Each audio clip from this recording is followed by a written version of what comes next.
2000 വർഷങ്ങൾക്ക് മുമ്പ് ഒരു ശീതകാലത്ത് മഞ്ഞു പൊഴിയുന്ന രാത്രി ജൂലിയയിലെ കുന്നുകളിലെ ഒരു മേച്ചിപ്പുറത്ത് തങ്ങളുടെ ആട്ടിൻപറ്റങ്ങളെ കാത്തുകൊണ്ട് 3 ഇടയന്മാർ. ഞങ്ങളുടെ ഈ ചെറിയ നാടകം നിങ്ങളുടെ മുന്നിലേക്ക് അവതരിപ്പിക്കുന്നു.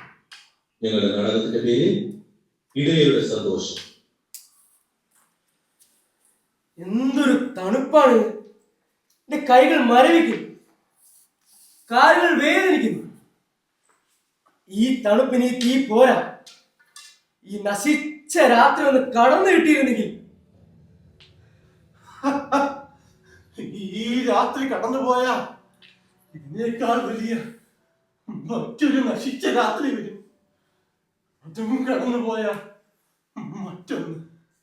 അങ്ങനെ ഈ എത്രയെത്ര നശിച്ച രാത്രികൾ. എന്റെ രാത്രികൾ മാത്രമല്ല, ഇന്ന് പകലുകളും നശിച്ചിരിക്കുന്നു. ഇന്ന് പകലാണ്.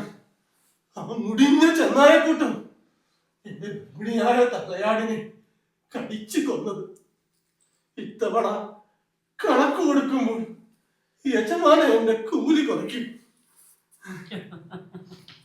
നിനക്ക് മാത്രമല്ല, എനിക്കും നഷ്ടപ്പെട്ട 2 ആടുകളെ യജമാനൻ അതുപോലെ നമ്മുടെ കൂലി കുറയ്ക്കും. നമ്മുടെ കഷ്ടപ്പാടെല്ലാം വെറുതെയായി. എന്തൊരു ജീവിതമാണിത്!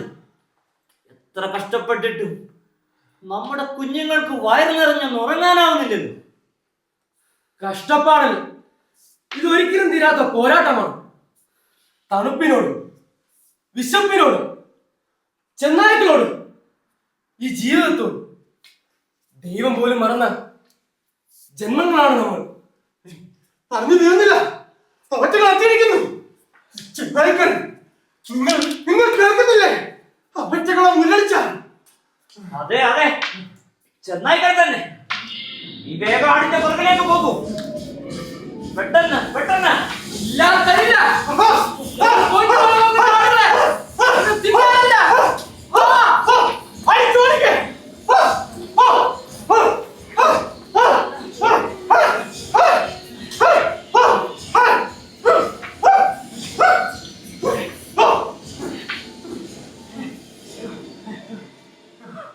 ഞാൻ വിചാരിച്ച ഒരെണ്ണത്തെ അവന്മാർ കടിച്ചെന്ന്.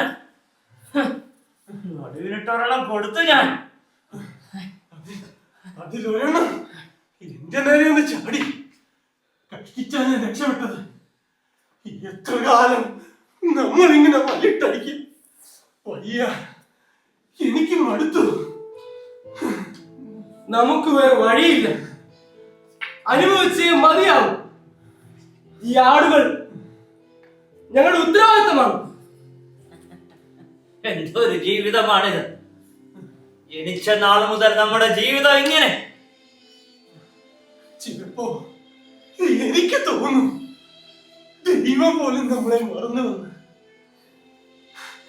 ഈ ആടുകൾക്ക് നമ്മളെക്കാൾ വിലയുണ്ട്. ആടുകളുടെ പോലും വിലയില്ലാത്ത ഇടയന്മാർ.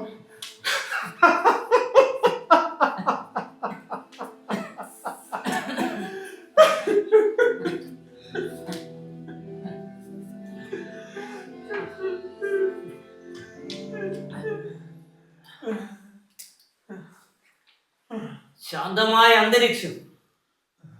നോക്കൂ, എത്ര നക്ഷത്രങ്ങളാണ് ആകാശത്ത്. ഈ രാത്രിക്ക് എന്തോ പ്രത്യേകതയുള്ളത് പോലെ. നീ പറയുന്നത് സത്യമാണ്. ഞാനും ശ്രദ്ധിച്ചു. അങ്ങോട്ട് നോക്ക്, ആ കുന്നൾക്ക് മുകളിൽ ആ നക്ഷത്രം. മുൻപൊരിക്കലും ഞാൻ അവിടെ കണ്ടിട്ടില്ല. അതെ, ആ നക്ഷത്രം അതുപോലൊന്ന് എന്റെ ജീവിതത്തിൽ ഇതുവരെ ഞാൻ കണ്ടിട്ടില്ല.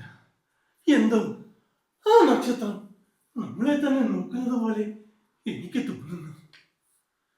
ഈ രാത്രിക്ക് എന്തോ പ്രത്യേകതയുള്ളത് പോലെ. അറിയില്ല, പക്ഷെ എനിക്ക് എന്തോ ഒരു ആശ്വാസം തോന്നുന്നു. മനസ്സിന്റെ ഉള്ളിൽ വല്ലാത്തൊരു ശാന്തത വന്ന പോലെ. ചില പ്രതീക്ഷകൾ ഉള്ളിനുള്ളിൽ നാം എടുക്കുന്ന പോലെ. പ്രതീക്ഷ! ഈ രാത്രി ഇത്രയൊക്കെ സംഭവിച്ചിട്ടും കീറി പറഞ്ഞ വസ്ത്രങ്ങൾക്കിടയിലൂടെ അസ്ഥി തുളയ്ക്കുന്ന തണുപ്പ്. കണ്ണത്താ ദൂരത്ത് ഇരുളിൻ മറവിലെവിടെയോ ചെന്നായ്ക്കളുണ്ട്. ഒന്ന് കണ്ണടഞ്ഞാൽ അവറ്റകളിങ് ഓടിയെത്തും. എന്നിട്ടും നിനക്ക് പ്രതീക്ഷകൾ ബാക്കിയുള്ളൂ. ദൈവം പോലും മറന്ന ജന്മങ്ങളാണ് നമ്മൾ. ദൈവം നിങ്ങളെ എങ്ങനെ മറക്കുമെന്ന് നിങ്ങൾക്ക് തോന്നുന്നുണ്ടോ? ആരാണ് നീ ഇവിടെ എന്ത് ചെയ്യുന്നു? എവിടെ നിന്ന് വരുന്നു? ഈ സ്ഥലം അപകടം പിടിച്ചതാണ്. ഞാൻ ഒരു സഞ്ചാരിയാണ്. ഞാനൊരു വാർത്തയുമായാണ് വന്നിരിക്കുന്നത്. നിരവധി ജീവിതങ്ങളെ മാറ്റാൻ കഴിയുന്ന ഒരു വാർത്ത. ഒരു വാർത്തയ്ക്കും നിങ്ങളുടെ ജീവിതങ്ങളെ മാറ്റാനാവില്ല. ശാപം കിട്ടിയ ഇടേ ജന്മങ്ങൾ. നിങ്ങൾ അനുഗ്രഹീതരാണ്. സ്വർഗം തുറക്കപ്പെട്ടിരിക്കുന്നു. ഭൂമി ഇനി പഴയതുപോലെ ആവില്ല. നീ എന്താണ് ചെയ്തത്? അങ്ങ് അവിടെ ബേത്ലഹേമിലെ കാലിത്തൊഴുത്തിൽ ഒരു പുതു പിറവി ഉണ്ടായിരിക്കുന്നു. വെറും ഒരു പിറവിയല്ല, ഈ ലോകം മുഴുവൻ വെളിച്ചമെത്തിക്കാൻ വന്നവൻ, ഒരു രക്ഷകൻ. രക്ഷകൻ? ഞങ്ങൾക്കായി? അതെ, നിങ്ങൾക്കായി. മറക്കപ്പെട്ടവർക്ക് വേണ്ടി, സ്നേഹിക്കപ്പെടാത്തവർക്ക് വേണ്ടി, കഷ്ടതകൾ അനുഭവിക്കുന്നവർക്ക് വേണ്ടി ഒരു രക്ഷകൻ. വെറും ഒരു കുഞ്ഞ് നമ്മളുടെ രക്ഷകനാകുമെന്ന് നിനക്ക് ഈ ലോകത്തെ പറ്റി, അത് ഭരിക്കുന്നവരെ പറ്റി ഒന്നും അറിയില്ല. ഈ കുഞ്ഞ് വെറുമൊരു രാജാവല്ല. അധികാരം കൊണ്ടല്ല അവൻ ഈ ലോകം ഭരിക്കാൻ പോകുന്നത്, സ്നേഹം കൊണ്ടാണ്. താഴ്ന്നവരെ ഉയർത്തുന്ന, തകർന്നവരെ രക്ഷിക്കുന്ന, സമാധാനം നഷ്ടപ്പെട്ടവർക്ക് അത് നൽകുന്ന ഒരു രക്ഷകൻ. നിങ്ങൾ എന്റെ കൈകൾ സ്പർശിക്കൂ. സ്വർഗം തുറക്കപ്പെട്ടിരിക്കുന്നു. സ്വർഗീയ രക്ഷകൻ ഇതാ ഭൂമിയിൽ ജനിച്ചിരിക്കുന്നു. എന്റെ ദൈവമേ, എന്റെ ദൈവമേ, എത്ര മനോഹരമായ കാഴ്ച! സത്യമായി ഞങ്ങൾ നിന്നെ വിശ്വസിക്കുന്നു. ദൈവപുത്രൻ ജനിച്ചിരിക്കുന്നു. പക്ഷേ ഞങ്ങൾ വേറെ ആട്ടിടെ. പ്രതീക്ഷ തുടങ്ങുന്നത് എളിയവരിൽ നിന്നാണ്. ആദ്യം അറിയേണ്ടത് നിങ്ങൾ തന്നെയാണ്. നിങ്ങളിലൂടെ മറ്റുള്ളവർ അറിയട്ടെ. പക്ഷേ ആരും ഞങ്ങളെ വിശ്വസിക്കില്ല. അവർ വിശ്വസിക്കും. നിങ്ങളുടെ പ്രവൃത്തികളെയല്ല, നിങ്ങളിലൂടെ കാണുന്ന വെളിച്ചത്തെ അവർ ദർശിക്കും. ഇത് സത്യമെങ്കിൽ വയസ്സായ പാഴ്ജന്മമായ എനിക്കും പ്രതീക്ഷകളാകാമല്ലോ. ഈ പിറവി ഈ ലോകത്തിലെ സകല മനുഷ്യർക്കും വേണ്ടിയാണ്. ആ നക്ഷത്രത്തെ നിങ്ങൾ പിന്തുടരൂ. രക്ഷകനെ നിങ്ങൾക്ക് നേരിട്ട് കാണാം. പക്ഷേ ഞങ്ങളുടെ ആടുകൾ, നിങ്ങളുടെ ആടുകൾ ഇവിടെ സുരക്ഷിതരായിരിക്കും. നിങ്ങൾ പോയി വരൂ.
രക്ഷകന്റെ ജനനം ഇടയരെ സംബന്ധിച്ചിടത്തോളം ആശയറ്റ അവരുടെ ജീവിതത്തിൽ പ്രതീക്ഷയുടെ പുതുപുൽനാമ്പുകളായി. പ്രത്യാശ നഷ്ടപ്പെട്ട ജീവിതങ്ങളിലേക്കുള്ള ദൈവിക ഇടപെടലായി. ഈ ക്രിസ്മസ് രാവും നമുക്ക് ഓരോരുത്തർക്കും പ്രതീക്ഷയുടെ, പ്രത്യാശയുടെ, രക്ഷക പ്രതിയുടെ അനുഭവമായി മാറട്ടെ എന്ന് ആശംസിച്ചുകൊണ്ട് ഏവർക്കും ക്രിസ്മസ് പുതുവത്സര ആശംസകൾ നേർന്നു.